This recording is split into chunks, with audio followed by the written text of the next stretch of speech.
Hi, this is Alex, and I want to answer a question, and I'm going to use this in a moment. The question is, what do you consider the best postures for women who complain of frozen shoulders? Okay, so we're starting with a yoga assumption that yoga can actually do something. And we're starting with the assumption that a yoga pose could do something. So let's just break that down for a second. I personally would not start with poses. What we want to start with is one of two things. One of three things. The very first thing you should do, if you haven't yet, if you don't remember it, is check out Gil Hedley's video on YouTube, and it's called The Fuzz Speech. The Fuzz Speech by Gil Hedley. You've got to check this out, because in a short nutshell, it shows one of the fundamental reasons we could get a frozen shoulder. There's many reasons. It could be mental, could be emotional, could be physical. As a source, as a reason we might be frozen. But to a large degree, there's a sense that this won't move, and then tissue builds up around it. So for the person for who that is the case, that the tissues won't work, or there's pain involved, then pose is the last thing I would do, or one of the last things I would do. To preempt, to set the shoulder up for success, there's two things that we want. One is pain-free movement, and two is to introduce change from the outside. So pain-free movement might look something like this. I walk in and I say, this shoulder is frozen. It hurts if I move it beyond here. It hurts if I move it beyond here. Without knowing anything else, one thing you could do to empower me is to start working with pain-free movement. Now, if we really open up to being creative, to letting go of assumptions and even what we think we know, we might just start out with what's simple movement that would give me success without pain.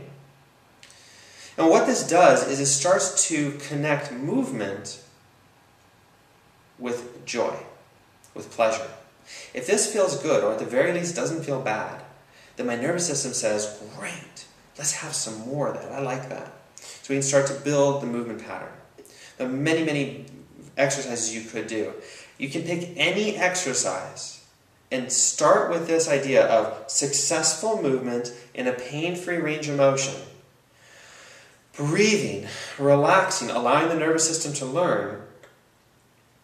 And then you can develop bigger and bigger movements. Now, the next level of specificity and skill would be to say, what does the shoulder do? What can it do? And what can we take it to do next? So remember that there's a few specific ranges of motion that build up all the movement patterns. One is elevation, depression, internal rotation, external rotation. abduction, horizontal abduction, taking it away from the midline, adduction, bringing it to the midline. We can take it beyond the midline, but we essentially have abduction, adduction. We've got flexion, and we've got extension. If I've forgotten any, you add it to the list below or write to me. But I think that's most of them. We can combine them in a movement that's called circumduction.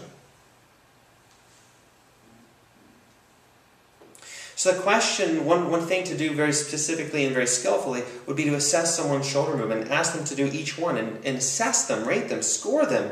How do they do on each one? And that way you can track progress along all of those ranges of motion. And what's beautiful is you don't have to have any exercise repertoire to simply say, let's do a little bit of abduction. Okay, it hurts there? Great, let's hang out right there and play with a few other movement patterns. And just let it be gentle. Let the nervous system allow for success. If I can't take my hand out here with being completely pain-free, then strengthening, challenging it, and loading it with force in a pose might be a horrible idea. Forcing my arm to come into shoulder flexion, when flexion is only one of about 9 ranges of motion that I can do, might not be the best use of my energy and time to try to help a shoulder that's really, very upset. So again, movement patterns is number one. Now, I'm holding this yoga tune-up ball because this is one of the best tools. It's squishy, so it's gentle as a therapy ball. It's one of the best tools you could possibly use to introduce movement on your own from the outside. Now, you can get a rolfer, you can get a great body worker, and I can recommend some people. And they are going to really, really help you if they know what they're doing. But this is a great way to work with yourself. And you've got all sorts of wonderful muscles that will affect your shoulder. So again, without knowing anything about why that shoulder is frozen in the first place, we know that pec minor is a really rich source of relief. Your rotator cuff muscles, your supraspinatus, your teres minor and infraspinatus, your subscapularis, you can dig in there with your thumb. These are muscles that are really super wonderful to introduce movement from the outside. Then working into your deltoid, your lats, your serratus anterior. All these muscles are really wonderful to introduce movement on the outside. And if you don't have a therapy ball, you can use an apple. More seriously, you can just work it from the outside. And subtle movement from the outside can start to break up scar tissue and introduce more circulation to allow for the movement that needs to come in for healing to happen. So these are the two things. Pain-free movement patterns in your basic directions of movement for the shoulder. Play with pain-free movement patterns that involve all of your joints, including your neck. This is much more skillful and highly leveraged than any particular pose you could do. And then once you've got a good foundation through the movement and through soft tissue work that you do on yourself or someone else introduces for you, then you can start to challenge yourself with particular poses held for a bit longer period of time.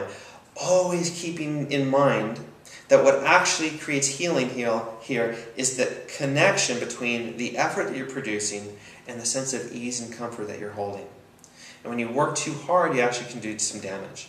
So I invite you to hold the original definition of an asana and even of yoga, which is that intersection, the place in the middle between effort and ease. So I hope that's helpful to really think through what would be really beneficial for someone with a frozen shoulder. And if you have any questions, email me at alex@iglesia.com. Thank you.